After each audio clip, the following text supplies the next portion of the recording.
నమో విఘ్నేశ్వరాయ నమో నమః.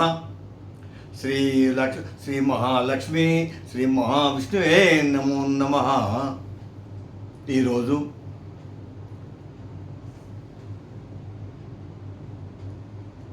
26/12/2020 రోజున మాట్లాడుతున్నా. అతి ముఖ్యమైన విషయాలు మాట్లాడుతున్నా. ఈ రోజున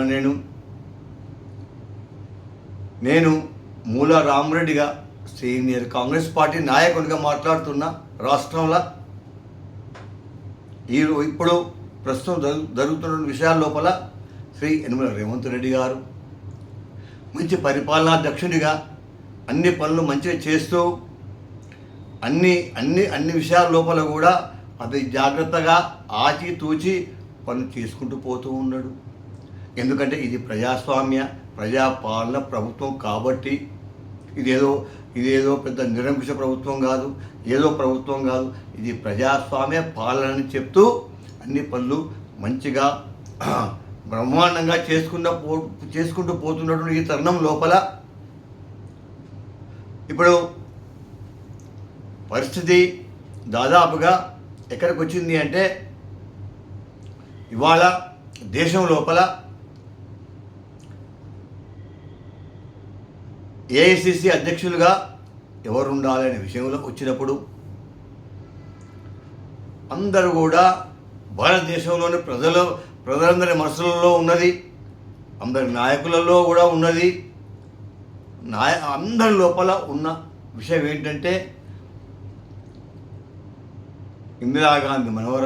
స్వర్గీయ ఇందిరాగాంధీ గారి మనవరాలు, రాజీవ్ గాంధీ కూతురైనటువంటి ప్రియాంక గాంధీ గారిని ఏఐసిసి అధ్యక్షురాలిగా చేయాలని అందరం అనుకుంటున్నాము. ఈ తరుణం లోపల మన ప్రియతమ ముఖ్యమంత్రి, తెలంగాణ రాష్ట్ర ముఖ్యమంత్రి యనమల రేవంత్ రెడ్డి గారు కూడా సూచించారు, మేడం ప్రియాంక గాంధీ అయితే బాగుంటుందని వారి అభిప్రాయం కూడా చెప్పిండ్రు.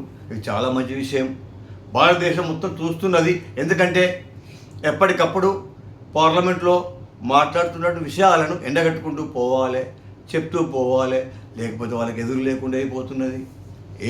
ఇవాళ ఏం చేసిందని బీజేపీ పార్టీ ఈ భారతదేశం లోపల 12 సంవత్సరాలు అయింది కదా, ఏమైనా నిరుద్యోగులకు ఏమైనా అవకాశం కల్పించిండ్రా, లేదైనా ప్రాజెక్ట్ ఏమైనా కట్టినరా, ఏదైనా వెరైటీ సబ్జెక్ట్ ఏమైనా చేసినట్టు ఏమీ లేదు. ఈ రోజుల విచిత్రం ఇది పోతున్నది.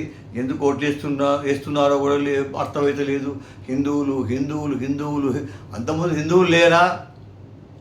కాంగ్రెస్ పరిపాలించినప్పుడు 50-60 ఏళ్ళ బట్టి హిందువులు లేరా? ఇప్పుడే హిందువులు కొత్తగా పుట్టుకొచ్చిండ్రా అనే విషయం అర్థమైతే లేదు. విచిత్రమైనటువంటి సన్నివేశం లోపల నడుస్తున్నది ప్రస్తుతం ఈ యొక్క భారతదేశం లోపల. ఇది ఒక మాయ. అయితే ఇక్కడ జరుగుతున్న విషయం ఏంటంటే, ఇవాళ ఖర్గే గారు కానీ రాహుల్ గాంధీ గారు కానీ కాదు, ప్రియాంక గాంధీ గారిని అందరూ ఆహ్వానిస్తున్నారు. ఏఐసిసి యొక్క అధ్యక్ష పగ్గాలు తీసుకోండి అని చెప్పి వారిని ఆహ్వానిస్తున్నారు. కానీ నేను చెప్తున్నా, ప్రియాంక గాంధీ అయినా కూడా ఇప్పుడు ప్రస్తుతం జరుగుతున్న విషయాల లోపల, ప్రతి ఎలక్షన్ లోపల, ప్రతి రాష్ట్రం లోపల వాళ్ళు చేసేటువంటి ఈవీఎం ట్యాంపరింగ్, ఈసీఎల్ని వాళ్ళ కంట్రోల్లో పెట్టుకొని వాళ్ళు చేసేటువంటి విధానాలతోని ప్రియాంక గాంధీ గారు రేపు భగవంతుని దయ వల్ల ఒకవేళ ఏఐసిసి పగ్గాలు చేత పట్టుకున్న ఏఐసిసి అధ్యక్షురాలు అయినా కూడా వారు చేయవలసిన మొదటి పని ఏంటిదంటే, ఈవీఎం ట్యాంపరింగ్ గతంలో కూడా ఎన్నోసార్లు మాట్లాడిన ఈవీఎంల గురించి ఎన్నోసార్లు చెప్పడం జరిగింది. ఇదే త్రిబుల్ టీవీ ద్వారానే ఎన్నోసార్లు మాట్లాడడం జరిగింది. బట్ అది నేను ఎప్పుడో 20 నెలల క్రితం మాట్లాడితే ఇప్పుడు మాట్లాడుతానని తెలుసుకొని నేను విచిత్రం అనిపిస్తుంది. నేను ఎప్పుడో చెప్పినా. ఎందుకంటే ఈవీఎం ట్యాంపరింగ్ జరుగుతున్నది, దాన్ని గ్రహించండి. ఓటు వేసే విషయం లోపల అప్రమత్తంగా ఉండాలి ఓ ప్రజలారా అని చెప్పి ఎన్నోసార్లు చెప్పడం జరిగింది. అయినా కూడా అదే విధంగా చేసిండ్రు. మొన్న బీహార్లో జరిగిన ఎన్నికలు అవి మొత్తం ఘోరమైన ఎన్నికలు.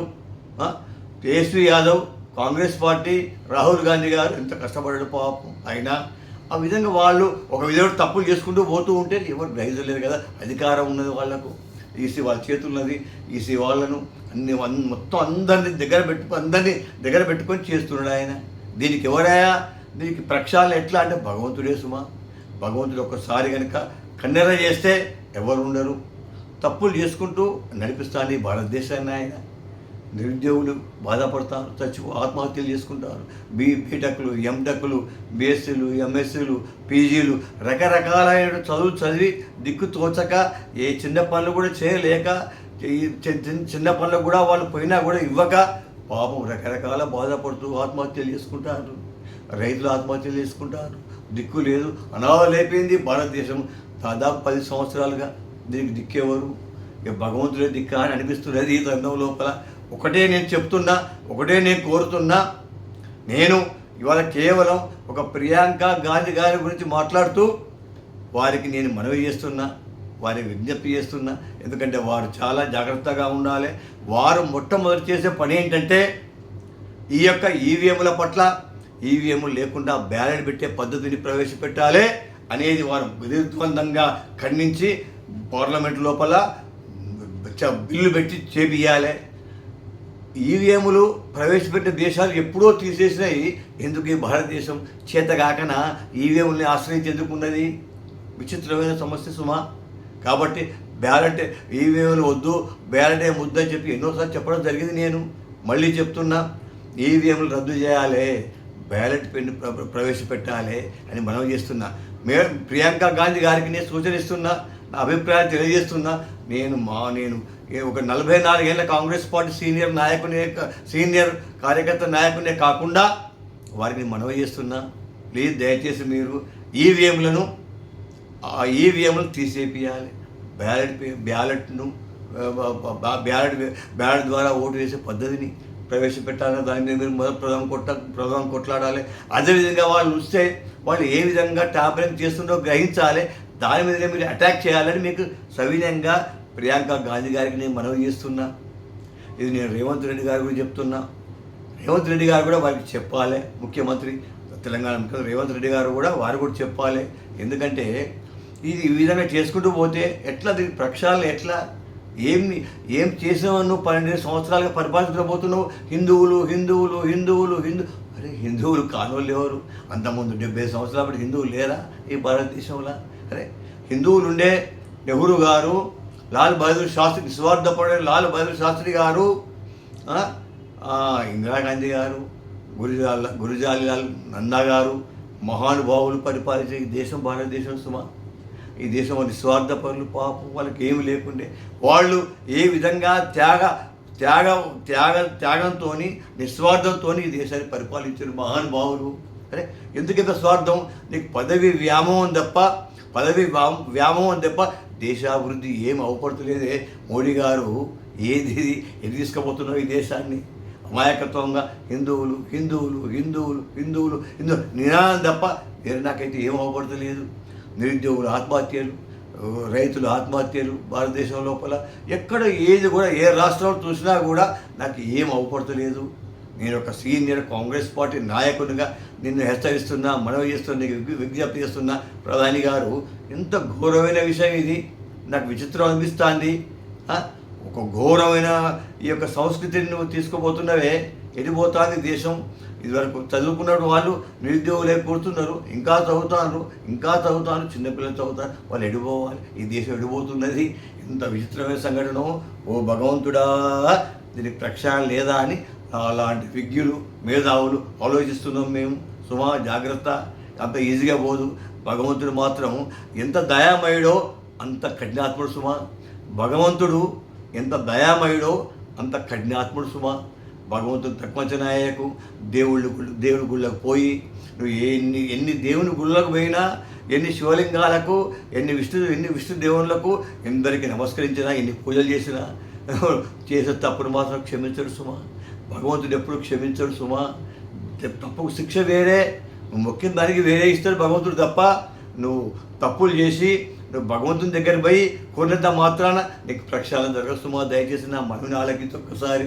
ఓ ప్రియతమ భారతదేశ ప్రధాని గారు, మన భారతదేశ ప్రధాని గారు మోడీ గారు ఆలకించండి. చాలా తప్పిది. ఇది పక్కకు పెట్టి చెప్తున్నా. మా ప్రియాంక గాంధీ గారికి మనవి చేస్తున్నా, మీరు ఇప్పుడు రేపు కాగానే ఈవీఎంల పట్ల మరియు ఏ విధంగా ఎక్కడ చేస్తున్నాడు, ఏ విధంగా జరుగుతున్నది, ఈసీ పట్ల అప్రమత్తంగా ఉండాలి. వీలైనంత వరకు మీరు కొట్లాడి ఫైట్ చేసి ఈ యొక్క దేశం లోపల ఒక విప్లవాత్మకంగా ఈవీఎంలు తీసి పడేసిన విధానం తీసుకురాని దయచేసి, లేకపోతే కాదు సుమా. రాహుల్ గాంధీ గారు మహాజ్ఞాని, హైలీ ఇంటెలెక్చువల్, ఈ studied in Cambridge university, highly educated. But ఈ ఈ దొంగ పనులు చేసే ముందట ఎవరు కూడా ఏం చేయలేరు సుమా. తప్పు విధానాలతో వాళ్ళు నడుస్తున్నారు. ఇది ఎక్కడిది? హిందూ మతం ఎక్కడ? హిందువుల పేరు చెప్పుకుంటూ ఏం చేస్తున్నాడు అనేది చాలా విచిత్రమే సుమా. దయచేసి ఆలోచించాలి. నేను ప్రియతమ ముఖ్యమంత్రి రేవంత్ రెడ్డి గారు కూడా మనవి చేస్తున్నా, మీరు కూడా జాతీయ స్థాయిలో ఒక మెంబర్గా మొన్న రీసెంట్గా అయింది కదా, మిమ్మల్ని కూడా ఒక జాతీయ స్థాయిలో పెద్దగా గుర్తిస్తున్నారు. మీరు మనవి చేయండి దయచేసి. కాంగ్రెస్ పార్టీ ద్వారా మీరు ముఖ్యమంత్రి అయినరు కాబట్టి కాంగ్రెస్ పార్టీ గొప్ప సుమా, గొప్ప పార్టీ సుమా. 143 సంవత్సరాల చరిత్ర ఉన్న కాంగ్రెస్ పార్టీ లోపల మీరు ముఖ్యమంత్రి అయిందంటే మామూలు విషయంగా సుమా. ప్రియతమ ముఖ్యమంత్రి రేవంత్ రెడ్డి గారు మీకు మనవి చేస్తున్నా, మీరు పోయి ప్రియాంక గాంధీ మేడం గారికి చెప్పి ఈ విధంగా అప్రమత్తంగా ఉండాలి. ఈవీఎంల పట్ల, ఈసీ పట్ల ఫస్ట్ ఆ పని చేయాలి తప్ప వేరే ఏం చేసినా కష్టం సుమా. ఎందుకంటే వాళ్ళు ఒక తప్పుడు పనులకు అలవాటు అయినప్పుడు అదే విధంగా చేస్తూ పోతూ ఉంటారు. మొన్న ఒక రోజున రాజ్నాథ్ సింగ్ గారు అన్నాడు, 2029లో మోడీ గారే, 2034లో మోడీ గారే, 2039లో మోడీ గారే, 2040 మోడీ గారే. అంటే ఇప్పుడు ఆయన వయసు 80 సంవత్సరాలు, అంటే 100 సంవత్సరాల వరకు ఆయన ప్రధానిగా ఉండరా అనేది నేను పేపర్లో చూసిన విషయం చెప్తున్నా సుమా. చాలా విచిత్రమైన సంఘటన ఇది. వాట్ ఏ వండర్ అనిపించింది నాకు. అంటే ఏంది ఇది? ఎటుపోతుంది ఈ దేశం? యువతకు కూడా మొత్తం ఏమాత్రం కూడా ఆలోచన శక్తిని కోల్పోతున్నారని నేను వారికి మనవి చేస్తున్నా. అయ్యో దయచేసి ఈ దేశం గురించి ఆలోచించండి. యువతకు నేను మనవి చేస్తున్నా, ప్లీజ్ దయచేసి ఆలోచించండి. ఈ విధంగా పోతూ ఉంటే ఎటుపోతుంది ఈ దేశం? కాబట్టి ఇవాళ నేను మాట్లాడిన ముఖ్య విషయం ఏంటంటే, కేవలం ఓన్లీ ప్రియాంక గాంధీ గారి గురించి మాట్లాడుతున్నా. మీరు దయచేసి ఫస్ట్ ఈవీఎంల పట్ల ఏ విధంగా ఈసీని, ఏ విధంగా ఈవీలను చేసుకుంటూ చేస్తున్న ఆ విషయం మీద మీ యొక్క దృష్టిని, మీ యొక్క మనసుని కేంద్రీకరించండి. అక్కడ దొరికిందంటే మనకు చాలా బాగుంటుంది. దాన్ని ఎందుకంటే ఏ తప్పు చేస్తున్న విధానాన్ని మొత్తం మన ప్రజలకు, మొత్తం యావత్ భారతదేశానికి 28-29 రాష్ట్రాలకు మనం చెప్పాలి సుమా. దయచేసి ప్రియాంక గాంధీ గారు, మీరు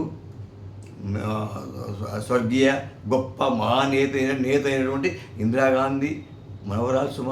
కాబట్టి మీరు జాగ్రత్తగా అడుగులేయండి. మీ ద్వారా ఈ భారతదేశంలో తప్పనిసరిగా కాంగ్రెస్ పార్టీ అధికారంలోకి వస్తుంది అని ఈ సందర్భంగా నేను గుర్తు చేస్తున్నా.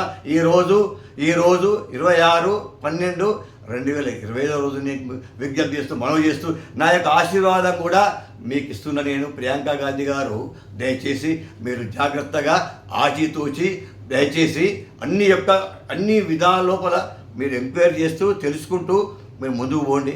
మీకు తప్పనిసరిగా విజయం వస్తూ దిగ్విజయం వస్తూ కాంగ్రెస్ పార్టీ తప్పనిసరిగా ఈ భారతదేశంలో అధికారంలోకి వస్తుందని చెప్పి, ప్రియాంక గాంధీ ద్వారా ఈ భారతదేశంలో అధికారంలో కాంగ్రెస్ పార్టీ వస్తుందని చెప్పి మనవి చేస్తూ, నేను ఈ విషయాలన్నింటినీ కూడా ట్రిబుల్ ఆర్ టీవీ ఛానల్ ద్వారా మాట్లాడుతున్నా. మీరు సబ్స్క్రైబ్ చేయండి, లైక్ చేయండి అని చెప్పి మనవి చేస్తూ ముగిస్తున్నా.